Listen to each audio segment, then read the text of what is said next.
September 3, 1989. It was a warm Saturday night in Beaumont, Texas. The kind of night where kids stayed out late and the crickets played louder than the music from the old cassette players.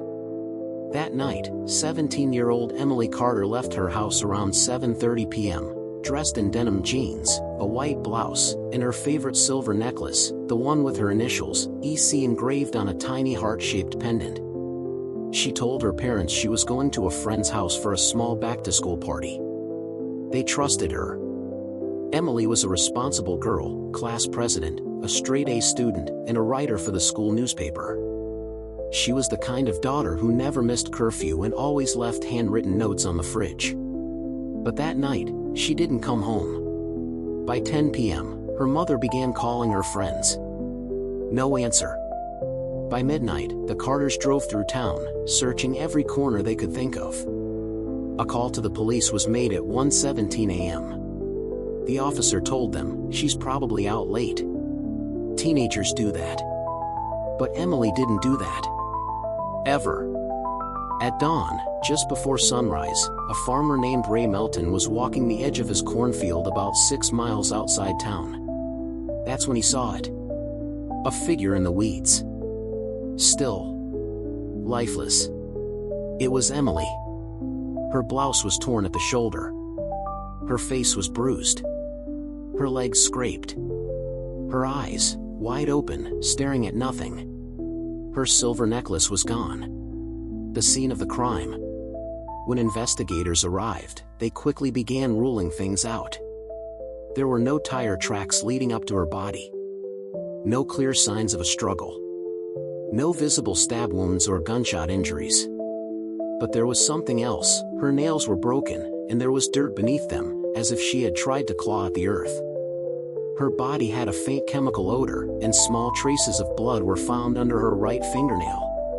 Despite this, the lead investigator at the time, Deputy Roy Haskins, concluded that Emily had likely been walking near the road, got lost, and collapsed due to heat stroke or exhaustion. He theorized she may have been under the influence, perhaps alcohol. An accidental death. But her parents disagreed. Loudly. "We know our daughter," her mother said to the press. "Emily wouldn't drink. She wouldn't wander into a field at midnight. She was murdered." The autopsy, conducted 3 days later, was inconclusive.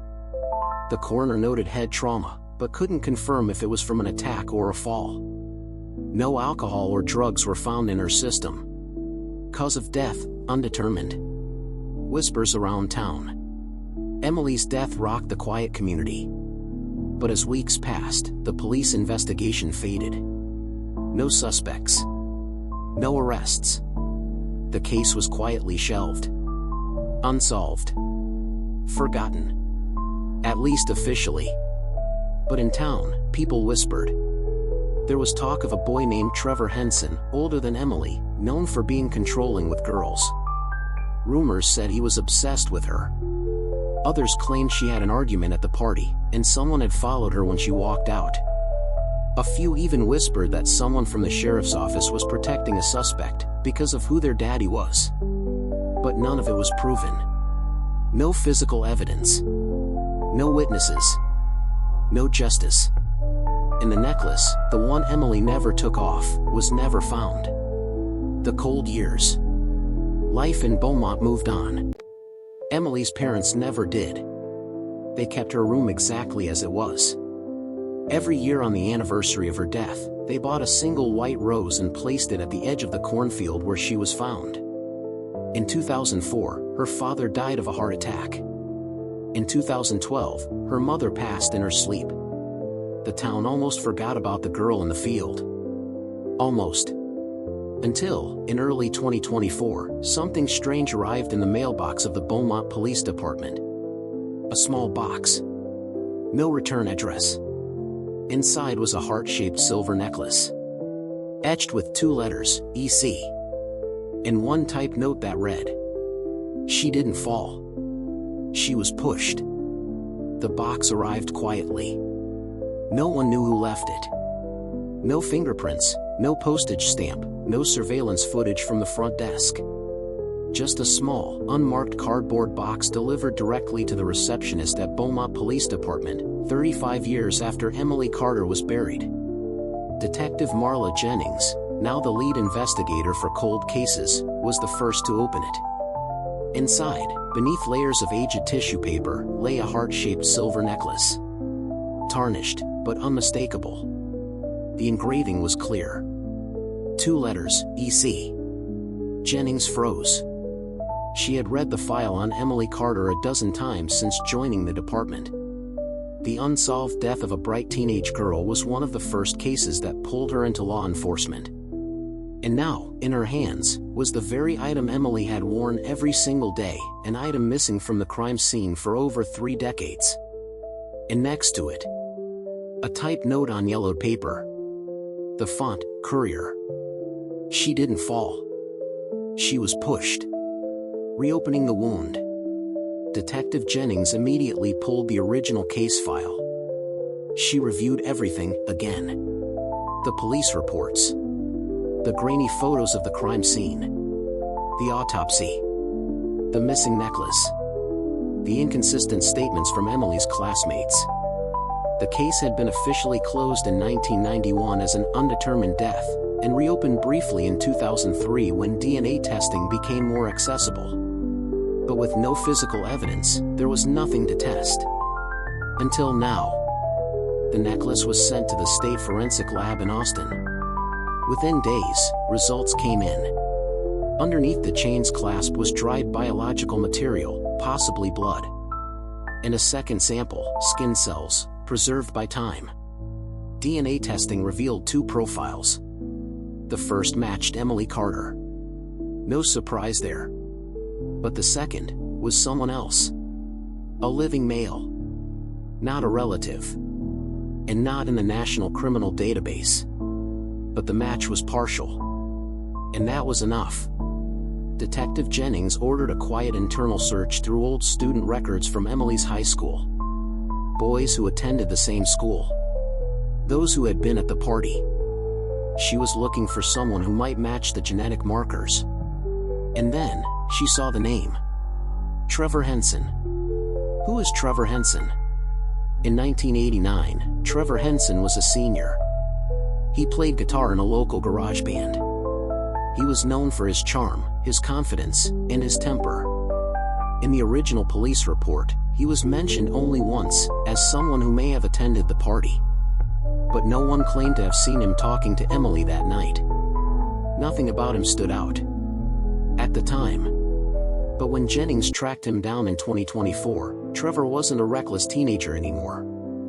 He was 52, married, with 2 kids, and ran a music store downtown. He coached Little League. He taught Sunday school. A respected man. A family man. When detectives requested a voluntary DNA swab, Trevor hesitated. This again, he reportedly said. I didn't even know that girl. That hesitation gave Jennings all she needed to get a court order.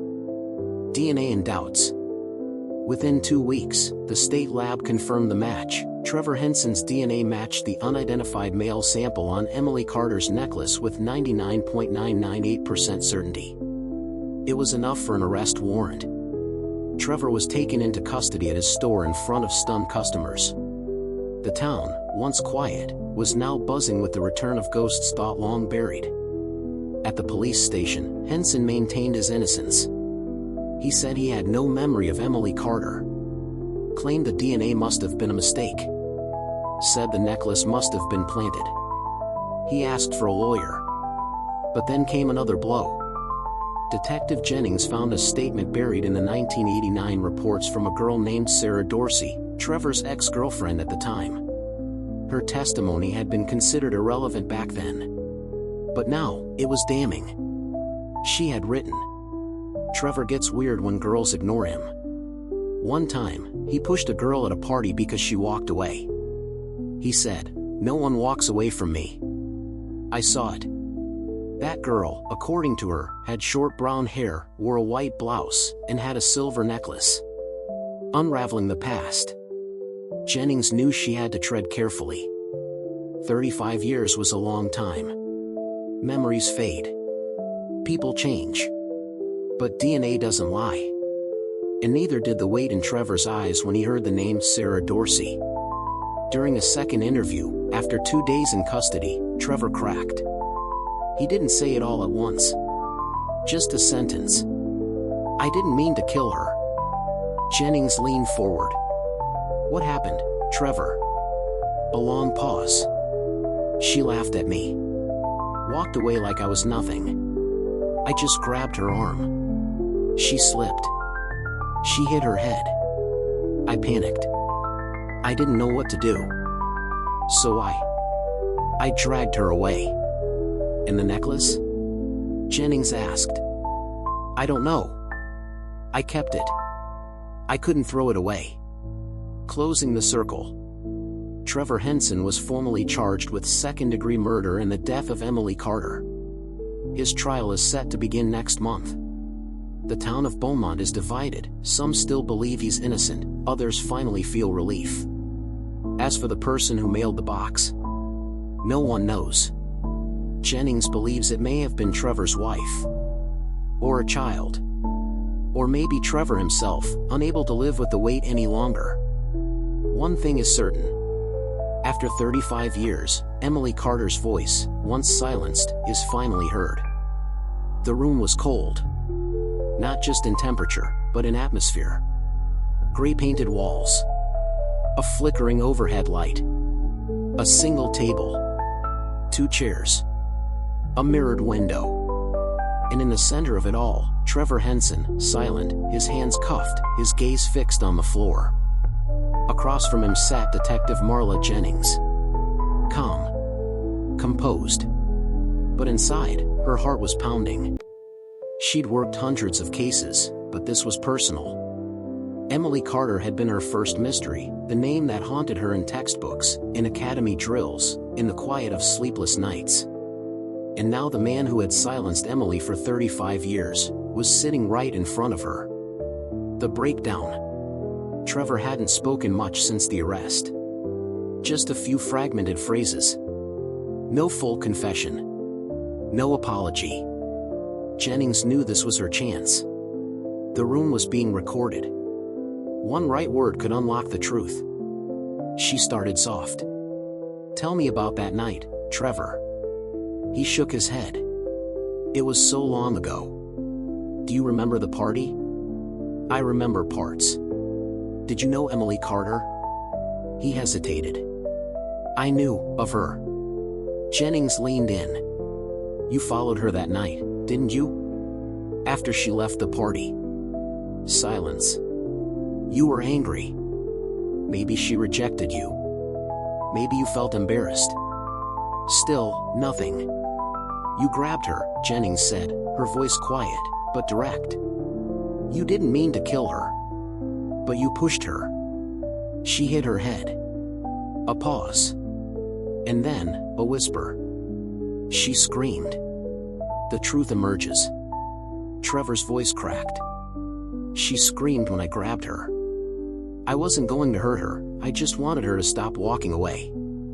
I don't know what happened. She pulled back. Slipped. Hit something, maybe a rock. Did you try to help her?" "I panicked," he muttered. She stopped moving. There was blood. I didn't know what to do." "Why didn't you call for help?" Trevor looked up for the first time. His eyes were red. "Because I was nobody. My dad always told me, if I messed up, I'd ruin everything for him. He was running for city council.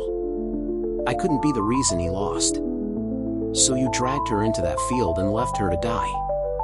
Trevor didn't respond. But his silence was louder than a confession. "And the necklace?" "I took it," he said. "I don't know why. I kept it. For years. Sometimes I'd look at it and feel like I could undo it all. But I never could." The hidden secret. Detective Jennings studied him. "You mailed it, didn't you?" "The necklace. You sent it to the station." Trevor gave a soft, bitter laugh. "No. That wasn't me." Jennings raised an eyebrow. Then who? I don't know. But it showed up on my kitchen counter one morning. No note. Just there. Jennings felt a chill. Someone else knew. Someone had been holding the truth. Watching. Waiting. But who? Trevor had 2 kids. A wife. A brother. Could it have been one of them? Or had Emily's ghost whispered the truth into the hands of someone who still cared? The public reaction. News of the confession spread fast. Local news ran the headline, "Breakthrough in Carter Case, Local Man Confesses to 1989 Killing." National media followed. Talk shows debated whether Trevor's confession was genuine or convenient. In Beaumont, opinions were divided. Some said Trevor deserved life in prison. Others said 35 years of guilt was punishment enough. And a few whispered that maybe he wasn't the only one involved. People recalled that Trevor wasn't alone at the party. That Emily had been arguing with someone else before she left. Some even suspected a group cover-up, 3 boys, 1 crime, and 1 person who finally cracked. But there was no evidence of others. Just Trevor. Just the necklace. Just a voice recorded in a cold room. The Carter family legacy. Emily Carter never got to write her own story. But her brother, David, who was just 10 when she died, did. Now a middle school teacher, David gave a press conference the day after Trevor's confession. "I don't feel relief," he said. "I feel emptiness. For 35 years, my family was gaslighted by silence. We were told to move on, to stop asking questions. But Emily mattered. And no amount of time will bring her back." He then pulled out a copy of Emily's journal, something she kept through high school. She once wrote, "I want to tell stories that matter. Stories that change people." David looked up. Today, she finally did. Still unfinished. But for Jennings, something still felt off. If Trevor hadn't mailed the necklace, then who did? And if someone had been holding onto it all these years, why wait until now? What were they afraid of? Or worse, what were they still hiding? Jennings added a single note to the Carter file. Confession closed the case. But not the mystery. Because deep down, she knew this story wasn't finished. Detective Marla Jennings couldn't sleep. Even with the case technically closed and Trevor Henson behind bars awaiting trial, something gnawed at her. The confession had gaps. The details, while emotionally heavy, didn't line up with everything in the file. Trevor said he panicked and dragged Emily's body into the field, but there had been no drag marks.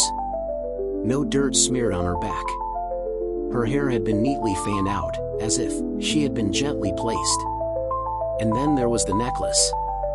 Trevor swore he hadn't mailed it. Yet it appeared out of nowhere, perfect timing, just when the case had grown cold enough to be forgotten again. Someone had it. Someone mailed it. Someone knew. Jennings returned to the original witness statements. This time, she read them not with the eyes of a detective, but as a storyteller, looking for voices that went quiet too quickly. That's when she found it. A name buried in the margins. Crossed out. Scribbled over. Almost erased. Graham Teller. The one who disappeared. Graham Teller had been Emily's classmate. Quiet. Artistic. Barely mentioned in the investigation. There was one line in the 1989 file.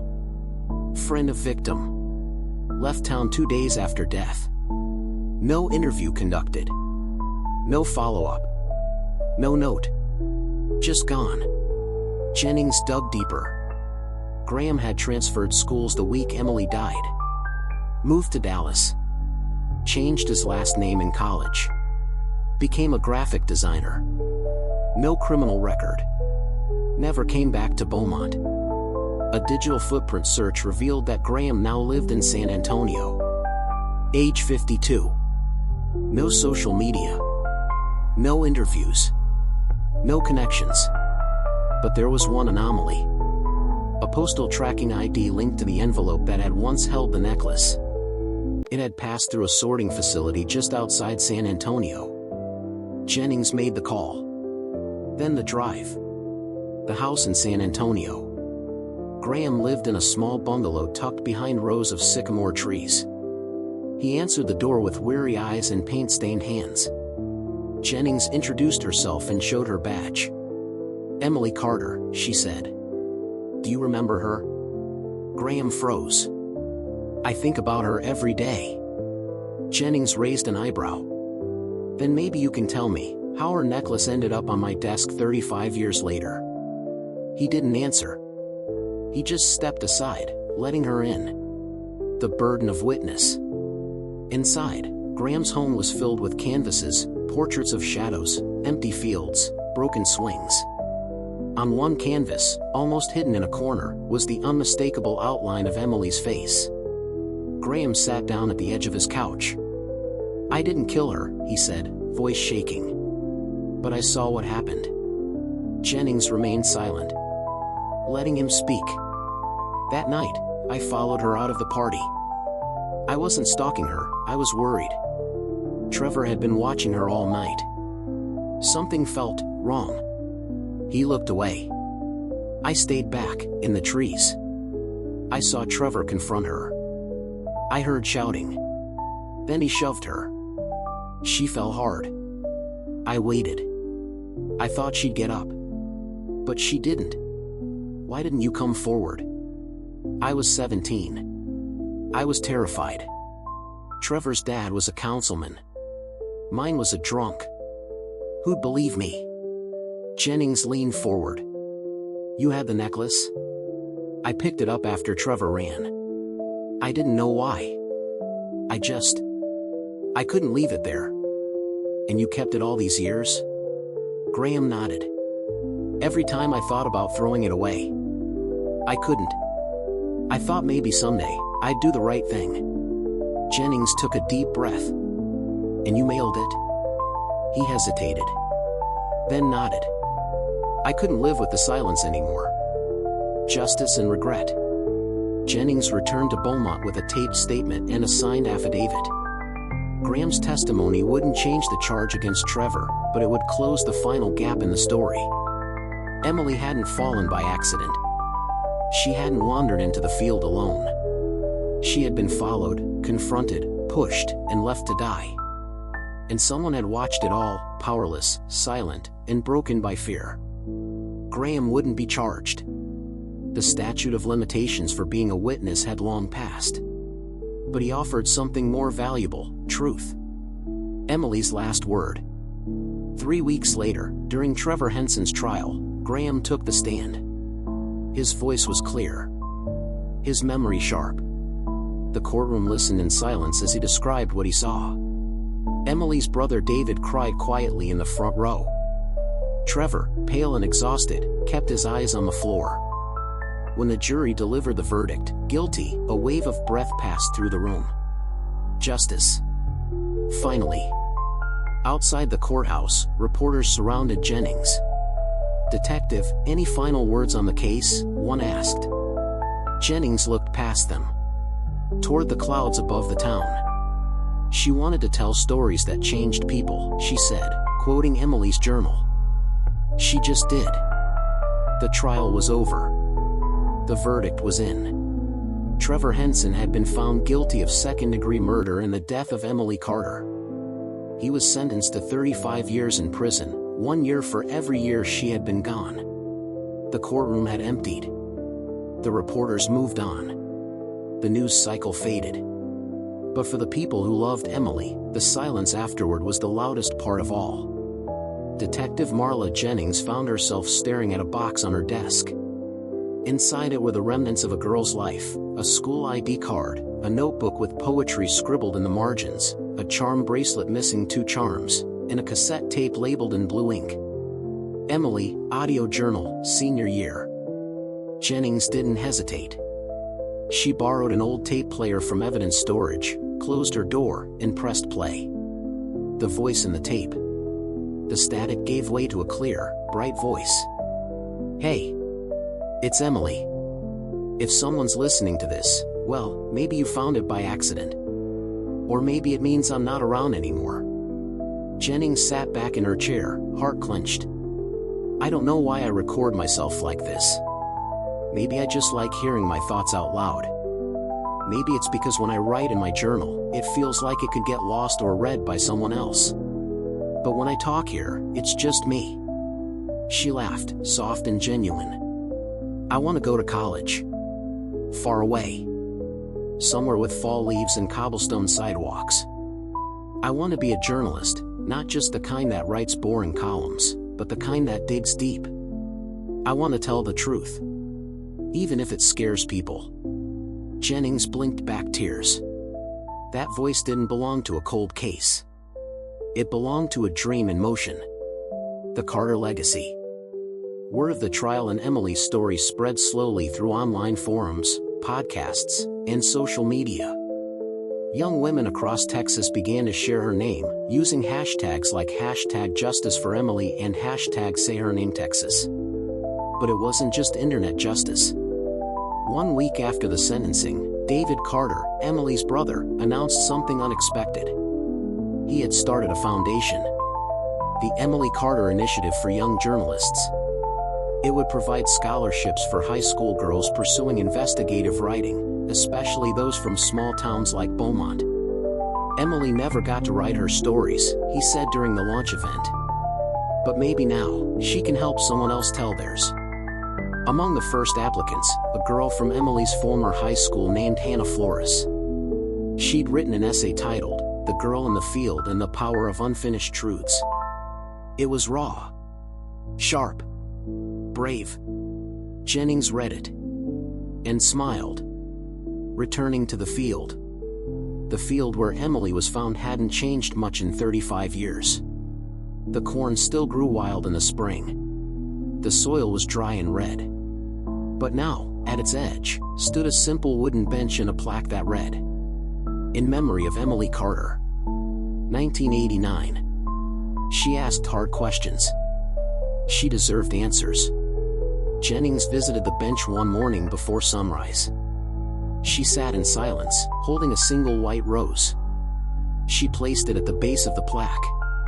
And then she whispered, "You mattered, Emily. You still do." Loose ends and final pages. Though the trial was over and the truth had been told, Jennings still found herself returning to one question.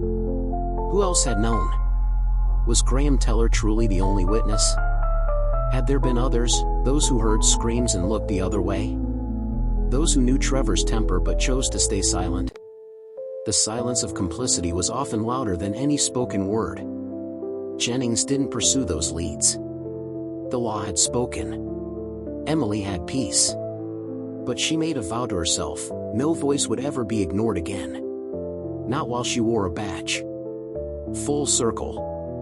Back at the station, Jennings placed Emily's tape, bracelet, and notebook into an archival box labeled "Closed."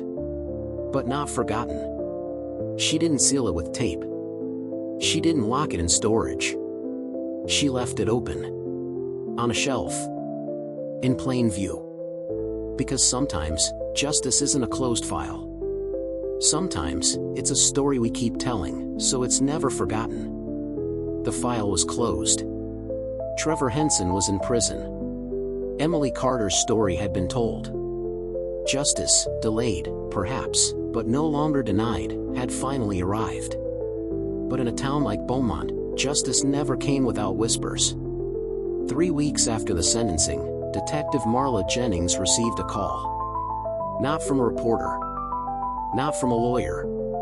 But from a retired janitor named Eugene Mallory, who once worked at the Beaumont Police Department for 27 years. "I've got something you should see," he said. Something they tried to hide. The room that didn't exist. Gene Mallory met Jennings behind the old municipal building, where the police station used to be before the new one was built in 2002. It was dusty, half-abandoned, and in the process of being converted into a public archive. "There's a panel," he said, pointing to a bricked-over section near the back wall. "Used to be a small records room. One that didn't show up on the blueprints. Only a few of the old guys ever used it.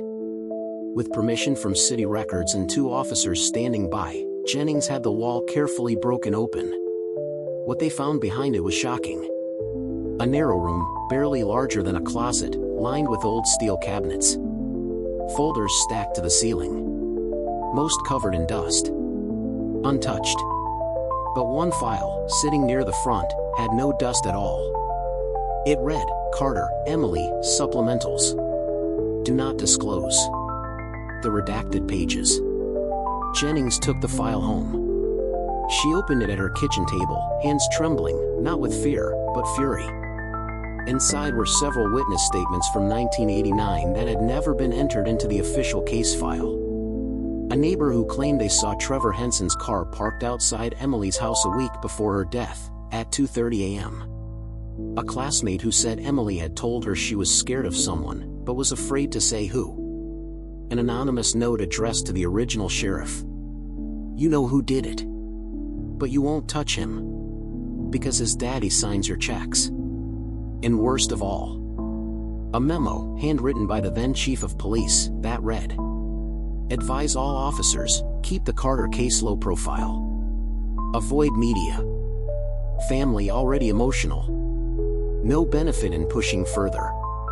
Father Henson has expressed concern press exposure." Jennings couldn't believe what she was reading. This wasn't incompetence. It was a cover-up. The power that protected. Trevor's father, Robert Henson, had been a rising political figure in 1989. He later served on the city council, then moved on to the county board. Though he died in 2009, his influence had cast a long shadow. People in town had always whispered that Trevor had been protected, that his family made things go away.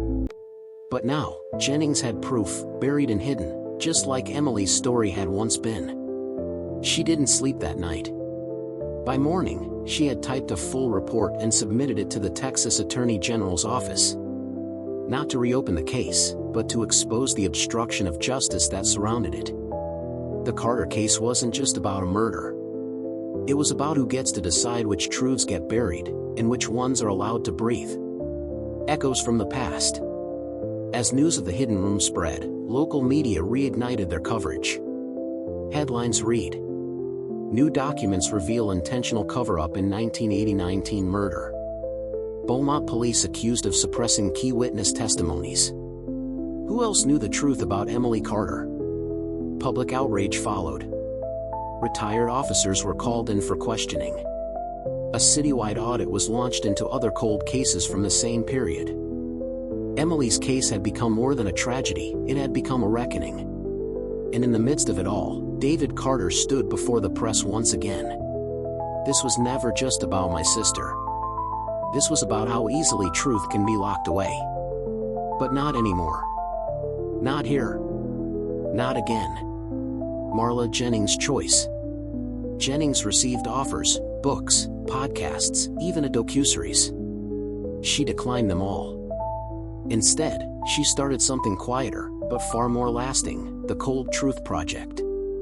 It was a task force dedicated to reopening mishandled cold cases across rural Texas, especially those involving young women whose deaths were dismissed, silenced, or buried under political pressure. And at the center of their logo, a silver heart, engraved with the initials EC. Beaumont used to be a town that forgot. Forgot the girls who didn't come home. Forgot the voices that trembled instead of roared. Forgot the truth, when it was easier not to remember. But now, things were different. Since Emily Carter's case was reopened, investigated, and finally revealed for what it truly was, a crime, a cover-up, and a wound left open for 35 years, the soul of the town had started to change. Not overnight. Not dramatically. But slowly. Quietly. And unmistakably. A new generation learns her name. In late spring, Emily's former high school, Beaumont East, unveiled a new elective course, Investigative Journalism and Social Justice. It wasn't just about writing. It was about courage. It was about asking hard questions and refusing to back down when the answers made powerful people uncomfortable. At the front of the first class stood Hannah Flores, the student who had won the inaugural Emily Carter Young Journalist Scholarship. Now in her senior year, she wore a silver bracelet with the letters EC etched into the charm. She began her first lecture with a simple sentence. This class exists because someone tried to silence a girl and failed. Every student leaned in. The memorial they never wanted to build. For decades, the Carter family had declined a public memorial. Emily's parents always said, "We don't want pity. We want justice." But now that justice had spoken, the town asked again. This time, David Carter agreed.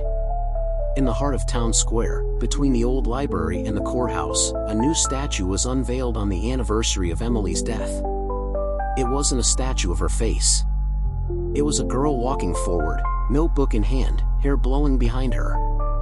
Faceless, so she could be any girl. Every girl. The plaque read, "To the ones who asked questions. To the ones they tried to silence.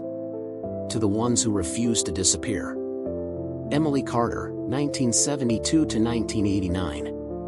Your story was not the end. It was the beginning. Beaumont Police Department reform. What had started as a single cold case review had now sparked something much larger. The mayor announced a full-scale audit of all cold case investigations from 1980 to 2000. Dozens of old files were re-examined. Several more red flags emerged. 3 former officers were formally reprimanded. One, facing federal obstruction charges, voluntarily surrendered his badge. New training protocols were introduced, focusing on victim advocacy, bias detection, and proper evidence handling. Every officer was required to complete coursework on trauma-informed interviewing. For the first time in its history, the Beaumont Police Department appointed a civilian case review board, made up of teachers, clergy, and retired legal experts. At its head, Detective Marla Jennings. The tape that was never meant to be heard. One afternoon, Jennings returned to Emily's old tape, the one she had played in Chapter 5. She rewound it, this time letting it play longer. After the final journal entry, there was silence. Then a click. Then, one more voice note. It was quieter. A little rushed. "If anything ever happens to me, I want you to know something. I wasn't perfect. But I tried to be honest. I tried to stand up for people. Even when it made me unpopular." A pause. "If I disappear, don't let them say I was confused. Or dramatic. Or just a girl. Make them remember I had something to say." Jennings hit pause. For a long time, she said nothing. Then she whispered back, "They remember, Emily. I promise." Beyond Beaumont. The Emily Carter story didn't end in Beaumont. It traveled. Other towns reopened their own cases. Other families found their voices. Young girls wrote essays, blogs, documentaries. Hashtags trended. Podcasts soared. Hollywood called. But through all the noise, the real legacy remained where it had started, with one girl who dared to speak when everyone else looked away. Emily Carter wasn't famous when she died. But in her silence, she gave others permission to scream.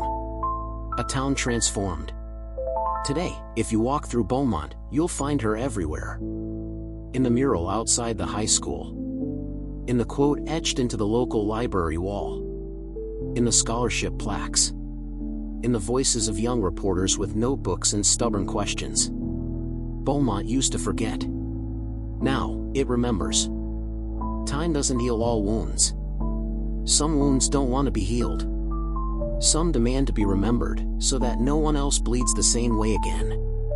35 years after a teenage girl's voice was stolen in a quiet Texas town, her name has become something more than a memory. Emily Carter became a symbol. A warning. A rallying cry. But most of all, she became an echo. The kind that doesn't fade. The kind that changes the shape of silence. A letter that waited decades. 3 months after the verdict, David Carter received a package at his front door. No return address. Inside, a sealed envelope marked "For David" from Mom in handwriting he hadn't seen since her passing in 2012. He stared at it for a long time. Then opened it.